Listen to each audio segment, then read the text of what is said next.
KYT Action 7 News. Attorney General battling with the company responsible for Facebook and Meta. Reporter Julian Padas joins us now. And Julian, a lawsuit has been filed and it alleges that the company is not doing enough to protect children.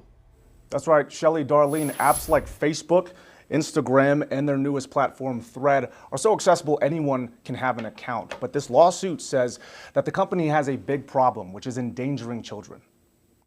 They've misled policymakers and parents about the safety of those platforms for children. And they also have actually designed these platforms in such a way that it enables and facilitates the sexual exploitation of children. New Mexico Attorney General Raul Torres filing a lawsuit against tech company Meta, parent company to Facebook, and CEO Mark Zuckerberg. Over the last few months, the Attorney General's office created decoy accounts of children 14 years and younger. Torres describing the results as shocking. Images that are sexually explicit or child solicitation. And so that's how the investigation got underway.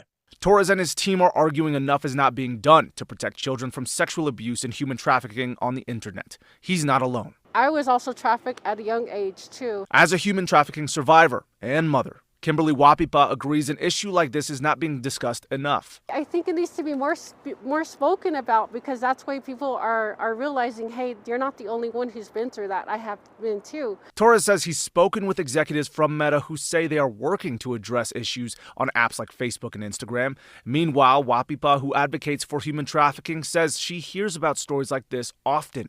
A lot of these things are being exchanged every day on social media. A lot of people don't want to talk about it. Torres is asking Meta to revamp their efforts into making their apps safer to use and focus more on reviewing accounts. But right now, he says they're failing to do that. It's just not good enough.